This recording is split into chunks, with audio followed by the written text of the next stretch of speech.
Coming to you live from the Built Ford Tough Studio. Boomer Esiason, Greg Giannotti. It's Boomer and Gio on the Fan. Simulcast across the country on CBS Sports Network. And wherever you are in the free Odyssey app, good Tuesday morning. Yesterday was a very good day for the New York Mets because two things that were critical happened. One, you got good news on Francisco Lindor. There wasn't anything horrible there with his back with the MRI, so he's just going to be out for a couple of games. You hope that he comes back healthy and carries his team the rest of the way to the postseason. And of course, Starling Marte being the hero last night as the Mets come back and beat the Nationals in another thriller. So that was good. And if you're one of these Giants fans that is now looking for other people's pain to make you happy because your franchise is a mess and gets off to another 0-2 start, you got a little bit of that last night with the Philadelphia Eagles, a big Saquon Barkley drop, and of course they lose in dramatic fashion as Kirk Cousins, the Atlanta Falcons, go down the field and win in the fourth quarter. But one thing that has to stop, and I don't know if you're with me on this or not, Boomer, one thing that has to stop is this Saquon Barkley should have been on the Giants. Saquon Barkley, the Giants, letting him go. It's over. He's gone. He shouldn't have been here. They offered him a contract. He turned it down, got a little more guaranteed money. They shouldn't have paid him. They got bigger issues than Saquon Barkley not being here. So let him go. Let him do his thing. And if you feel great about him dropping a big pass last night, great. But Joe Shane has not made a lot of good decisions. Letting Saquon Barkley go was a good decision. Good morning, Boomer. How are you? Yeah, I don't think we'll know about that decision until the season is over, until we see all 17 games, how impactful he is for the Philadelphia Eagles, and whether or not the Eagles make it to the playoffs and make it all the way to the Super Bowl, and he's a big part of it. So we're just started into a season. He obviously is a big part of their offense. And quite frankly, you're going to hear a lot of Philadelphia fans probably complaining last night about the play that was called between Jalen Hurts and Saquon Barkley that ended up losing the game for the Philadelphia Eagles. They run the play 1,000 times in practice. They've been practicing this play for this particular moment, since OTAs. So all the player has to do is make the catch and the game is over, and it goes right off Saquon Barkley's hands, much like it went off Malik Neighbors' hands. These plays are practiced over and over and over and over. And this is an easy first down for the Eagles. They're going to, basically bleed out the clock, and they're going to win the game. Saquon, why even throw the ball? You know why? Because you're going to win. This is what you do when you want to win football games, and this is how coaches do it nowadays. Other teams may have run it back in the day when I played. They'd run it, and they'd run down the clock. They'd kick a field goal, whatever. But, this is a situation where you got one play, you got your two best players, you make the play, game is over. That's it. Simple. And the players do not do what they're supposed to do. It was a perfect throw by Jalen Hurts, and Saquon just took his eyes off the ball and didn't make the play. So it's the same thing with Malik Neighbors. Same thing. I mean, and we can go back and forth. Shouldn't you have kicked it? Shouldn't you have kicked it? You know what? I call that an aggressive play call to win the game. That's what that was. And I have no problem with that because they knew they had the field goal in their back pocket. So why not do this? And I know that Troy and Joe, there's always two sides to every discussion point when it comes to a situation like this in the NFL. My thing is the Eagles said, you know what? We're going to go for it. We got our best players, and we're going to let them do what they do every single day in practice. But for some reason, a guy can't catch a ball when the game's on the line. I don't know what to tell you. That's maybe one of the reasons why the Giants didn't want him here. I don't know. But again, to go back to your initial sentiment, yeah, I'm tired of all that stuff too. But we got to see what it looks like after 17 games. Even if he has a great season for the Eagles, that doesn't mean that Saquon Barkley should have stayed with the Giants. There's just nothing about what Saquon Barkley brought to that team that it would have been smart to bring him back with the money that they were going to pay him. I mean, they're not. If Saquon Barkley were on this Giants team, do you really think they'd be that much better than they were in the first 2 weeks? He'd been here forever, and they stunk every year that he's been here. I don't think so. I think that their defense has got big problems. That's what I think. I think they tried to fix their defense in the offseason to a certain extent with their front seven, but I do think that their defense has got problems. Now, it's a new defensive coordinator. He's figuring out his players. The players are figuring out his scheme. This defensive coordinator has a track record of being successful at Tennessee under Mike Vrabel. He kind of comes from that Dean Pease kind of Vrabel, Belichick, bend don't break kind of defense. Force the offense to make plays like Philadelphia did not make last night when the game was on the line. But on the flip side of all of this, for me anyway, watching last night, I was happy to see Kirk Cousins do what he did because much like Aaron Rodgers coming off of an Achilles injury, they didn't play great in the first game that they had, and they came back and you saw a guy at the end of the game come through in a big way. And I mean, he threw some on great a national passes. TV game, which is something that everybody has criticized him for since the second he's been in the league. You can't win primetime games, and this was a big one for him. Oh, I'm happy for him because he threw a number of great passes late in this game, and especially on that last drive. He was like bing, bing, bing, like he was right on it, and there was no pass rush. And again, probably no pass rush because it's still early in the season. It's the fourth quarter. Guys get exhausted. Guys don't have the same legs that they have early on in the game, and I'm sure they're mentally exhausted as well as they are physically exhausted. And he did exactly what a veteran quarterback should have done. And only one pass that he threw that was a little underthrown, but it was caught. Every other pass was right there, and he just went right down the field, surgically dissecting the Eagle defense, which I actually kind of enjoyed. Yeah, I mean, sure, why not? Watching a guy. I just wish it would have happened like at 9 o'clock. Yeah, as opposed to 12:30. Yeah, right. Oh yeah, I was going to say 10 to midnight. Yeah. I thinking about the NFC, and I understand that it's very early, and as you said many times, the first 4 weeks are now like the preseason. But some of the better teams in the NFC coming in had really bad weeks this week. The San Francisco 49ers losing to the Minnesota Vikings, the Philadelphia Eagles losing last night in the way that they did, the Detroit Lions losing to the Tampa Bay Buccaneers, the Dallas Cowboys getting their teeth kicked in by the New Orleans Saints. Which is amazing. It's amazing. It was a crazy week in the NFC. Right, exactly, especially in the NFC with some of the better teams that we thought coming in. So I don't know how much you read into it, but I mean, it feels after a couple of weeks that conference is wide open. I'm sure the 49ers will get it together, and Christian McCaffrey's going to be out for a number of weeks, but I'm sure they're still going to be the one to beat. They put him on that they put him on IR, which is going to be at minimum 4 weeks. Any sort of Achilles calf situation, they got to be really, really careful. And, they don't want that thing popping on him. And so they're going to make sure that he is 100%. We may not see him for 6 weeks. Yeah. We may not see him. Maybe 8 games left in the season by the time he comes back because of that injury and how sensitive the entire sports world is when it comes to these Achilles situations. I remember, obviously, we had Danny Marino with the Achilles, Vinny Testaverde with the Achilles. I just feel like it's so more prevalent now. Again, it's like knee injuries. It's like arm injuries in baseball.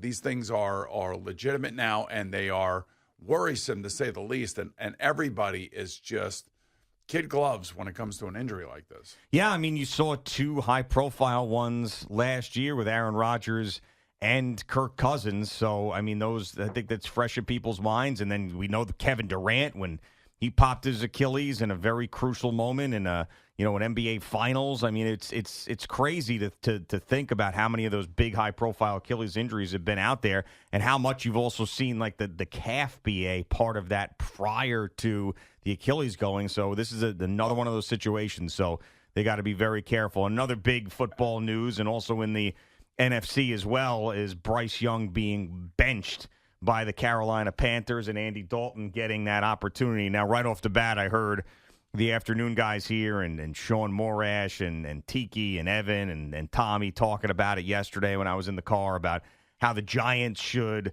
reach out to the Carolina Panthers and try to make a deal to bring Bryce Young in here and pair him with Brian Daboll and see if Brian Daboll can get something out of him. I really don't think the Carolina Panthers are going to give up on him that quickly. 1 year after drafting him number 1 overall. It'll be interesting if they did. I mean, the 49ers gave up on Trey Lance very quickly, but they had Brock Purdy. The Carolina Panthers, they've got Andy Dalton, who's a veteran, but he's not going to be the future of the organization. I think they really would like Bryce Young to be good, so I don't think they're going to end up trading him. But, I mean, it is a mess in Carolina. I mean, they stink. He looks terrible. Number 1 overall pick. I mean, not only does he look bad, doesn't look like he belongs because he's so small. So that Dave Canales is not messing around, man. Take a seat, young man. I'll say that, I can only speak from what I know and what I think I know. And this goes back to last year when he was a rookie. So in week 3 last year, the Carolina Panthers sat him down because he got hurt in week 2. And Andy Dalton did take over, and they went out to Seattle. And, Frank was still the coach there. They called 58 pass plays, and Andy Dalton threw for like 368 yards. Yeah. And he wanted to play, well, I believe he wanted to play. I don't know this for a fact, but I do believe that he wanted to play Andy for a much more significant amount of time to give Bryce a chance to just calm down and just see it. And he was told not to. He was told he had to go back to Bryce. This is the kind of crap that, when ownership gets involved and people who are not coaching get involved, this is the kind of thing that happens. So Dave Canales probably recognized that the team has lost all belief in their quarterback and probably went into the owner's office and said, look, man, he's just not ready. The team doesn't believe in him. And if you want to continue to go down this road and you want to be, non-competitive and you want to continue to get your ass kicked, then I'll continue to play him. I'm assuming this is how this thing went. He goes, he's just not ready. We got to put Andy in there, let Andy settle everybody down, give Andy a chance to win some games here, and we'll bring Bryce back when we think he's ready. But there also may be something going on in that locker room that they know that they don't have a chance with Bryce Young. And once you start to lose the locker room about who's playing quarterback, you don't really have a chance to recover from that. Yeah, so I guess it wasn't Frank Reich. I guess he wasn't the problem there in Carolina as they fired him mid-season. Because, Frank took the job knowing the parameters of the job and other things that he had to be accepting of. And, these coaches, they want jobs. And that job opened up in a place where, his 3 daughters live. And I think one of his daughters actually works for the Panthers prior to him being hired there. So it worked out. It would, from a family standpoint, it was great for him. And that's one of the reasons why he took the job. But the job was wrought with all sorts of different issues internally that, you don't know that until you get in there and then you start seeing what's happening. And half the organization's pulling one way, the other half is pulling the other way, and then you got the owner who's, he's heading into Daniel Snyder territory in terms of being an unliked owner in the NFL. So you have a lot of different issues going on down there, and the best way to change things is to bench the quarterback that can't get the job done and put the other guy in there and at least give your first-round draft pick, your first overall draft pick, a chance just to sit on the sideline and just watch for a minute. Yeah, I'm projecting way into the future and making a lot of assumptions, but this Bryce Young disaster could have a major impact on the New York Giants at the end of the year. Because, in terms of the draft. Because yes. there'll be another team looking for a quarterback. Right, that you would have never expected to in year 2 after drafting the guy number 1 overall. You would have been like, okay, they're not going to need a quarterback. They might. Yeah, but I just don't see Deion Sanders letting Shedeur Sanders go to Carolina for that owner or going to the Giants. I see him. Well, I mean, there's other wanting quarterbacks. Him to go play for Antonio Pierce and the Vegas Raiders. Yeah, but I'm not just talking about Shedeur. I mean, you've got Quinn Ewers. Carson Beck. Yeah, right. Down in Georgia. So, I mean, there's other quarterbacks. There's going to be a ton of quarterbacks that we'll be talking about once we get closer to the draft, yes. And there'll be another out-of-nowhere guy like there always is. And he'll just pop up, and then someone will fall in love with him, and he'll get drafted 6 overall and probably shouldn't, like Daniel Jones and Zach Wilson and J.J. McCarthy and all of that stuff. Do they really have on Tankathon, I'm looking there, the Shedeur Sanders going to the Giants right now?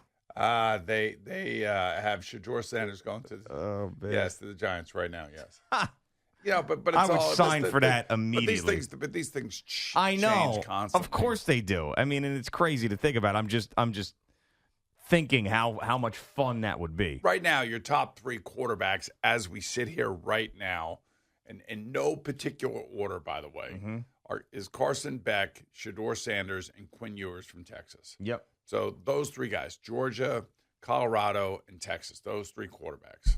And they'll probably most likely be top 5 players. Yeah, I mean, that's generally what happens. Those guys get massively overrated, some of them, as it gets closer to the draft because teams know how important it is to get those guys in their rookie contracts to be able to build a great roster around them, and they want to take a risk. That's exactly right. So, it will be interesting once we get to that point and once we start looking at all of that, but it's still way too early for that to happen. I don't know. Can the Giants... can they turn something around that it doesn't feel like it. It feels like they are stuck going the other way again. Yeah, I mean, to be fair, I didn't think the Mets had any shot of turning it around this year, and I had lots of reasons why, and they ended up doing it. So I know it's a completely different sport and a completely different organization, but I felt the same way. I was looking at the roster. I said this is a year where it's a transition year. Or they didn't really go into the off season trying to go crazy to get better, and they woke up and have had this amazing second half to the season. I mean, I don't see it with the Giants, especially with the schedule, but. Hell, we didn't think in 2022 that team was going to be any good, and they ended up going to the divisional round. No, I know. So the interesting thing is that you got the Grimace back, you got the oh my God back, the OMG back, you got the Rally Pimp back. When are they bringing Huck Tua back? Yeah, I mean she's really gotten a bad rap here because no one is looking to see what her record has been or the Mets' record has been after throwing out the first pitch. But I got a feeling she's not going to come back. Yeah, too bad. But again, and I heard Jerry talking about this morning. I have no idea who the Nationals are. Like, you don't know any of these players. Oh, yeah. And yet the game is still 2-1. I mean, you know what I mean? I was like, who are I feel like they're playing with and I know they have young talent because they were talking about it last night. But I have no idea who anybody on the Nationals is. Well, I mean, it's September baseball on a bad team, and they're throwing a bunch of young guys out there. It's classic. And the Mets are just barely beating them. Yeah, but, I mean, how many times have we seen that? Back in 07 and 08, it was the Florida Marlins, the Miami Marlins at the time. They were a bad team, but they were young and they were hungry, and there were September call-ups, and they ended up beating them in these critical situations. Terrible. So it happens. But they won. It would have been a hell of a lot worse if they didn't win that one last night. Thanks to Starling Marte, who was picking up his buddy Francisco Lindor, who's going to be out for a couple games. All right, Boomer and Gio on the Fan and CBS Sports Network. The highlights from that coming up with Jerry's update in just a couple of minutes.